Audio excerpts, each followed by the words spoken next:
Allah. Al-Fatihah. A'udzu billahi minasy syaithanir rajim. Bismillahirrahmanirrahim. Alhamdulillahi rabbil alamin arrahmanir rahim maliki yaumiddin. Iyyaka na'budu wa iyyaka nasta'in ihdinas siratal mustaqim siratal ladzina an'amta 'alaihim ghairil maghdubi 'alaihim waladdallin. Amin.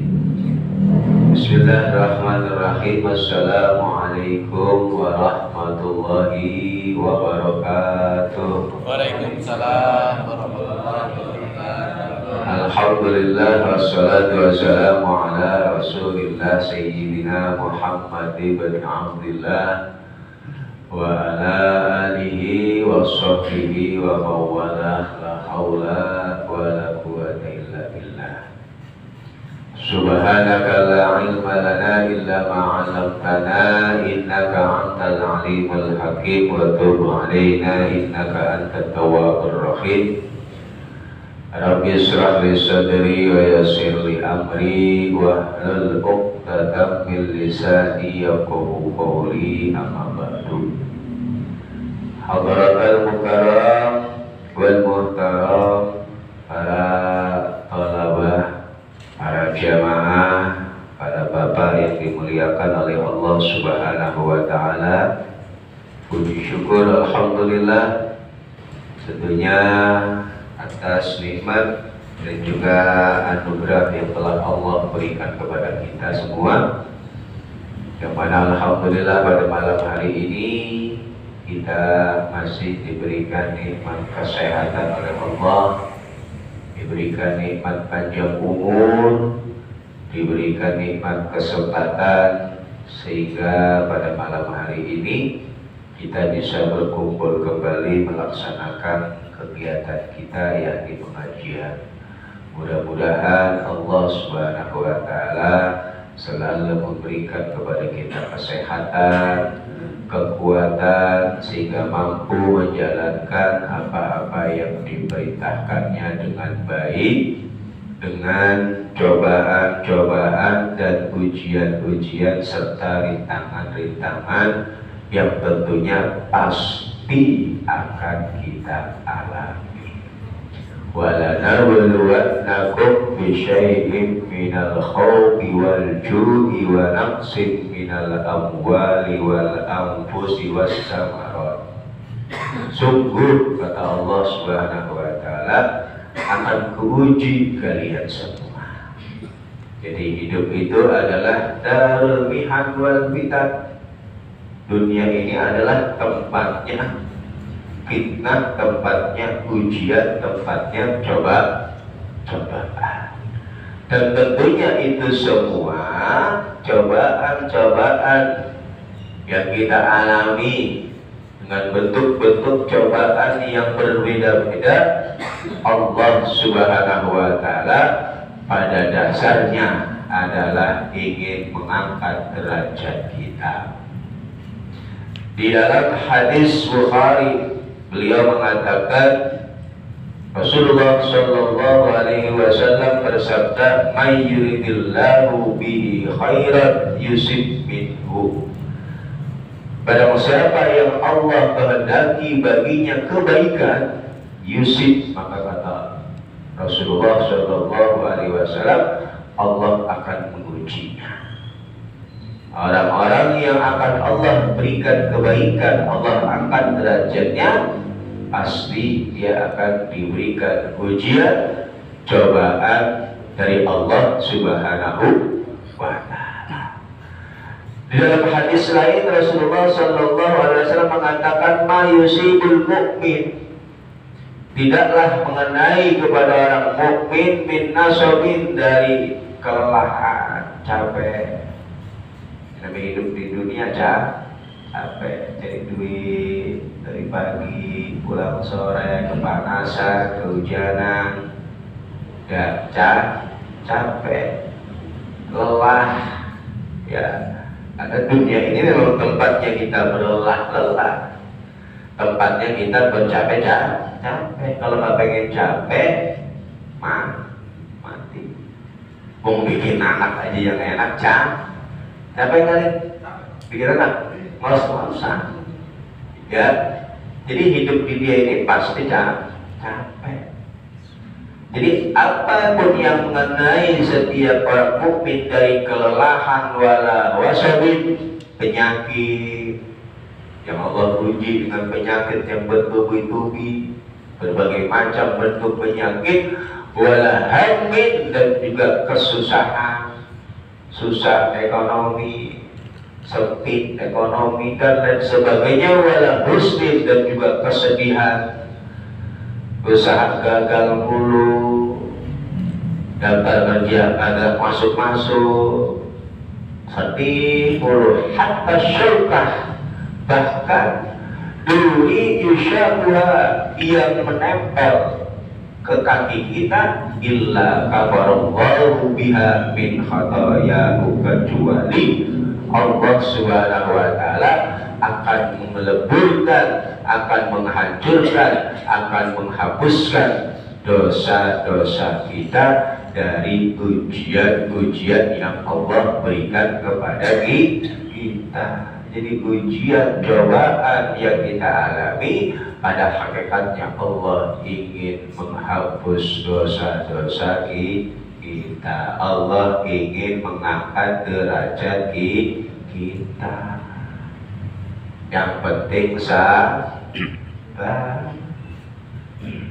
ya, sabar. Fabasyiris sabirin, kata Allah, maka berikanlah kepada mereka-mereka yang bersabar, alladzina idza asabathum musibah qalu inna lillahi wa inna ilaihi rajiun. Mereka-mereka yang ditimpa musibah apapun itu bentuknya, mereka akan selalu mengatakan inna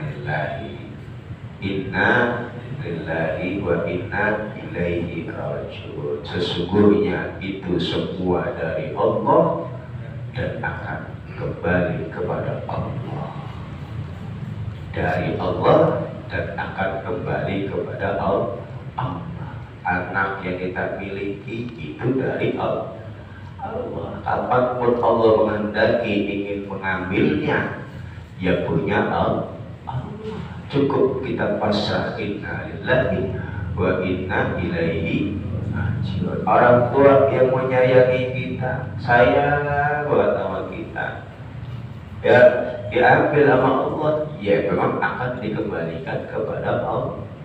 Harta yang kita miliki itu di rumah seabad-abad dari Allah akan kembali kepada Allah. Karena tidak ada satu apapun yang mengenai kita kecuali itu semua sudah merupakan keputusan Allah. Di dalam firman-Nya Allah katakan, kul, katakanlah oleh Muhammad, la yusibana illa ma kataballahu lana, tidaklah mengenai kepada kami kecuali hal tersebut telah ditentukan oleh Allah subhanahu wa ta'ala. Huwa maulana, dialah maula kita, Tuhan kita, wa alallahi falyatawakkalil mu'minun. Maka orang-orang yang beriman dia akan selalu bertawakal, pasrah kepada Allah subhanahu wa ta'ala. Karena semua dari Allah akan dikembalikan kepada Allah. Inna lillahi wa inna ilaihi rajiun. Itu bukan pas ada orang mati doang, bukan. Karena musibah, inna lillahi wa inna ilaihi rajiun. Dan kagak laku-laku, inna lillahi wa inna ilaihi rajiun. Artinya begitu, dari Allah akan dikembalikan kepada Allah. Ya, tidak apapun yang kita rasakan sekarang ini, yang kita alami sekarang ini, itu semua dari Allah dan dalam rangka untuk mengangkat derajat kita serta menghapus dosa-dosa kita. Jadi ujian yang menimpa kita ini itu merupakan salah satu rasa cinta sayangnya Allah kepada makhluk-makhluknya. Tinggal bagaimana ketika kita ditimpa musibah itu, berputus asakah atau tidak. Maka ketika Anda bersabar menjalaninya, karena ini memang sudah ketentuan dari Allah, disitulah datang ampunan Allah, dan Allah angkat derajat kita dengan tertinggi-tingginya. Tapi berat, tapi capek, hidup miskin mulu, ya Allah, ngeluh mulu, ya ada diangkat-angkat derajatnya. Ya, hidup susah ngeluh mulu, ya ada diangkat-angkat. Sabar sambil usaha dagang, laku-laku, ngeluh mulu. Ya nggak laku-laku, ngeluh mulu. Tawakal kepada Allah Subhanahu wa Ta'ala dengan kita berusaha. Karena Allah memberikan satu potensi yang mulia, apa akal ini? Gunanya apa? Untuk mencerna, untuk menganalisis, untuk melihat bagaimana kekuasaan Allah Subhanahu wa Ta'ala. Fantashiru fil ardi wabtaghu min fadlillah. Allah perintahkan, menyebarlah kalian di muka bumi ini, cari ketakwaan Allah. Kita gunakan akal kita. Apa nih yang bisa dijadikan cuan, kan begitu ya? Apa yang bisa dijadikan usaha dan lain sebagainya, agar kita bisa menyambung hidup kita dalam rangka beribadah kepada Allah Subhanahu wa Ta'ala. Nah, ini penting ya, untuk kita sadari sekali lagi, tidaklah apapun yang menimpa kita dari kesedihan, kesusahan, penyakit, lelah dan lain sebagainya, kecuali pertama, Allah ingin mengangkat derajat kita setinggi-tingginya. Yang kedua, Allah ingin menghapus dosa-dosa kita. Yang ketiga, pahami bahwa itu semua adalah ketentuan dari Allah Subhanahu wa Ta'ala. Al-ridho bil qada, kita tinggal berusaha untuk ridho dengan ketentuan Allah Subhanahu wa Ta'ala. Jadi hidup enjoy ya. Karena orang kalau cepat kena penyakit itu gara-garanya banyak pikiran, apa-apa dipikirin, berpusing gitu ya. Akhirnya kejiwaannya gak stabil, darahnya gak stabil gitu. Karena penyakit itu bukan hanya dari makanan saja, tapi juga dari cara berpikir dia. Itu mempengaruhi kesehatan seseorang. Kalau berpikir gak baik, sangat bermacam-macam. Di samping pola makan yang baik, berpikir juga berusaha untuk berpikir positif, berpikir jernih, dan gak usah banyak pikiran ya. Yang bagus itu banyak berpikir. Bedain, pernah saya sampaikan, kalau banyak berpikir sehat ya, pahalanya gede. Tafakkur bisaat khairun min ibadati sana. Berpikir, bertafakkur 1 jam itu lebih utama daripada setahun kita beribadah 1000 tahun min albisana ya. Maksudnya memikir kebesaran Allah, memikir tentang ilmu, memikir tentang kuasa Allah. Gunakan pikiran untuk berpikir tentang keagungan Allah Subhanahu wa Ta'ala, bukan banyak pikiran stres oleh pikiran. Baru kepala utang banyak banget ya, dipikirin aja utang, bukan dipikirin, dibayar. Kalau nggak bisa ngomong ya, jangan banyak pikiran tapi banyak berpikir. Kalau banyak pikiran bisa stres, tapi kalau banyak berpikir bisa sehat. Dalam bahasa Arabnya riyadhatul uqul, riyadhatul uqul. Otak kita gunakan untuk berriyadhah. Riyadhah itu kan olahraga, gerak ya. Kita fungsikan otak kita sebaik-baiknya, berpikir untuk kemaslahatan umat Nabi Muhammad dan lain sebagainya, agar kita semua selalu dalam keadaan sehat jasmani maupun rohani. Amin ya rabbal alamin. Hadirin jamaah yang dimuliakan oleh Allah Subhanahu wa taala. Ini kita lanjutkan pada pembahasan fikih kita. Nah, di sini dikatakan tanbihun. Tanbih itu artinya satu peringatan penting yang perlu diketahui. Yusannu al-jahru bil qiraah li ghairi makmumin.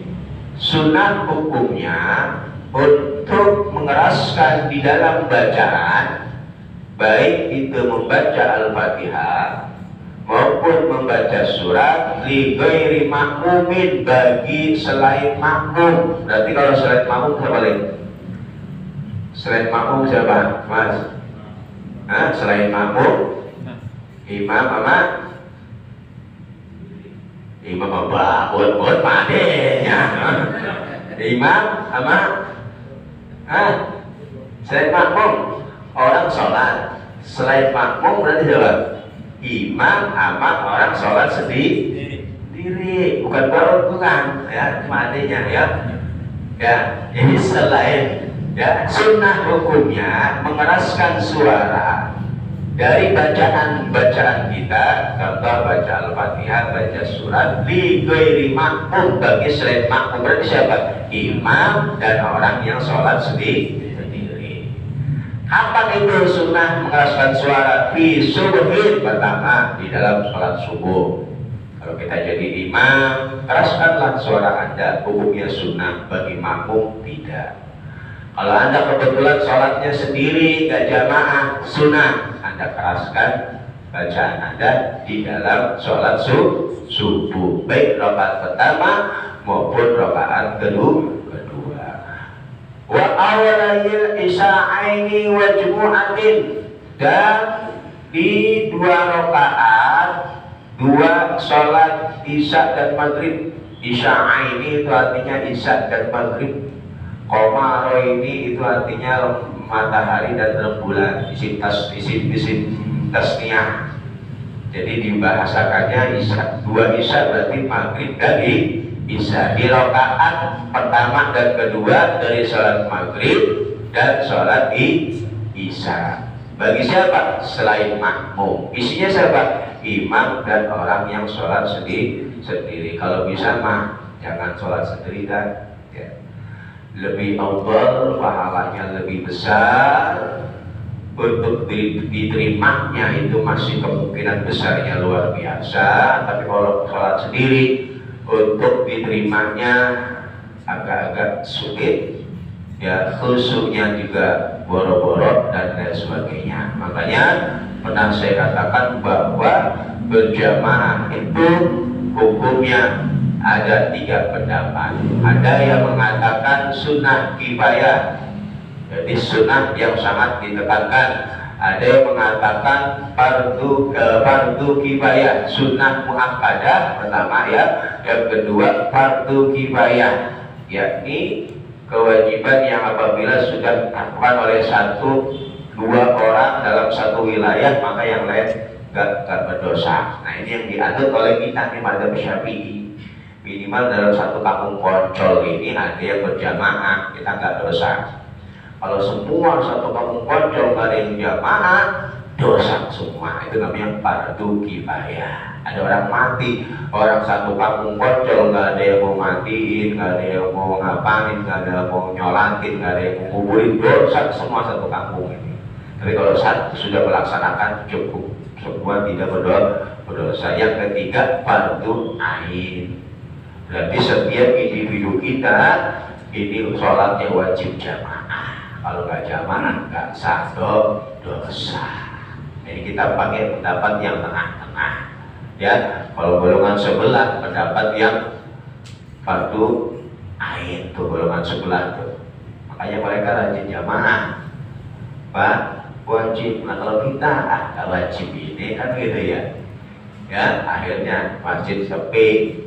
Langgar sepi, diambil orang baru dia marah-marah. Nah ini ya.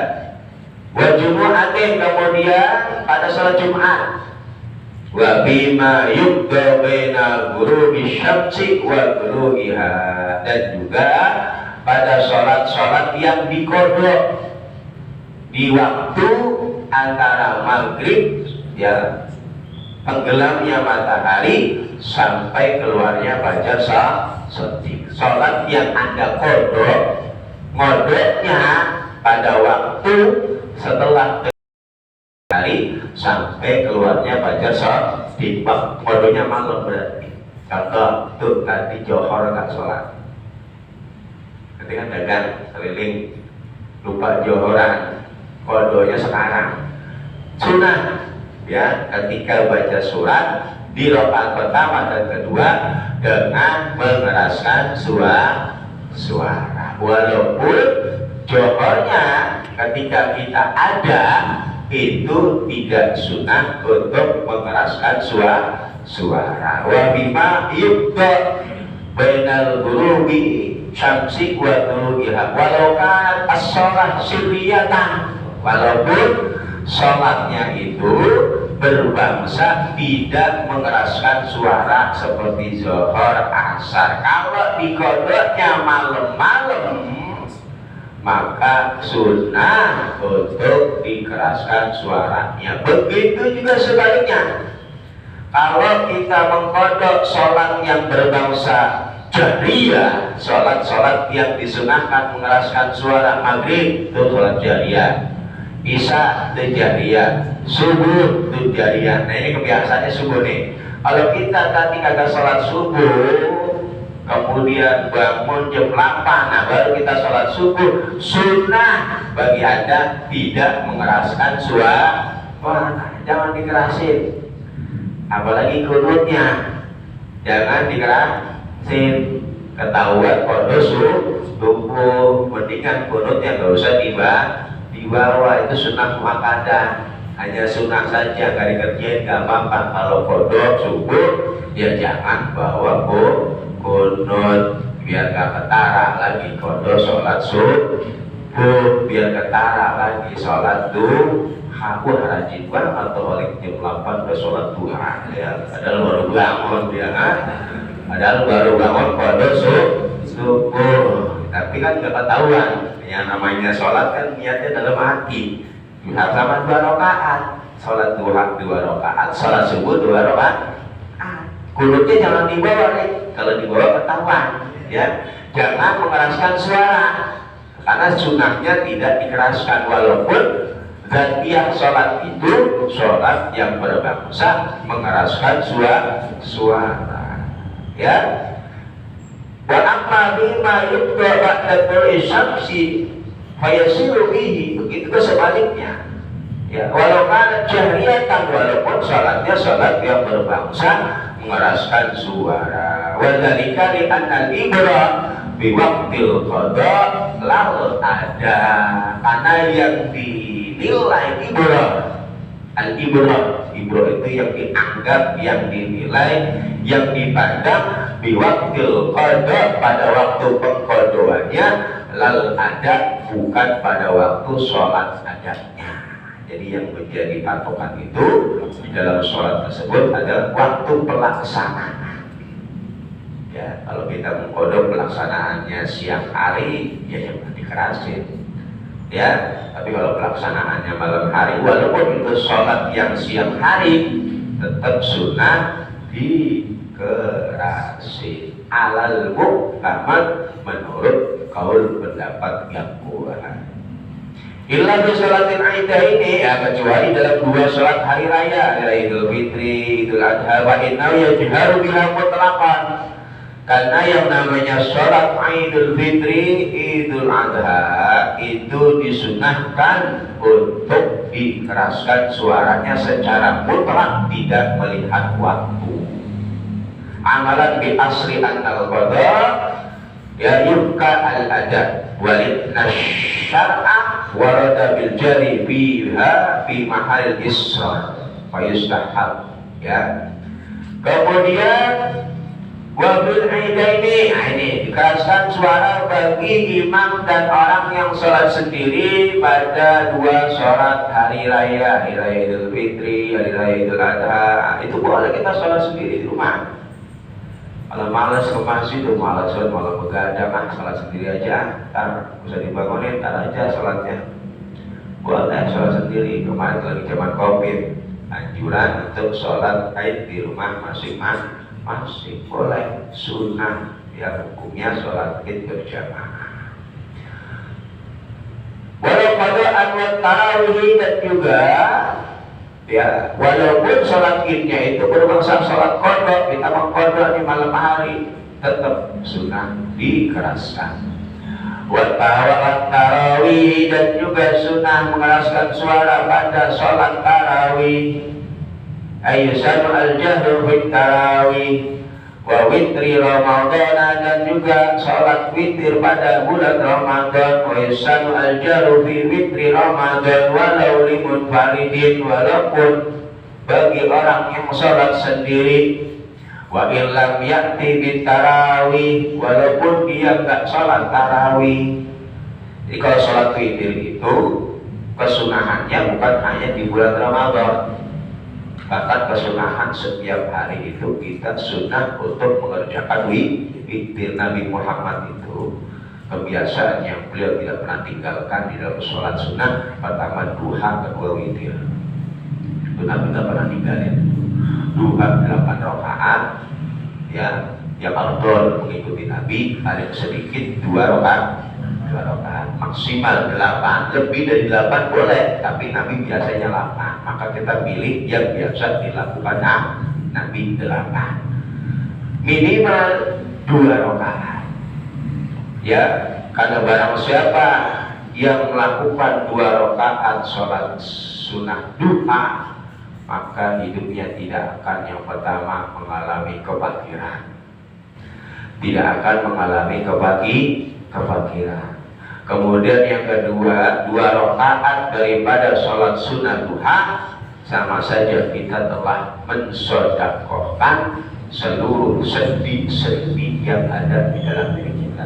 Ini kan kita ada sendi-sendi, gerakin diriji, gerakin mata, semua kan ada persediaan. Itu ada 300 berapa itu persediaan kita.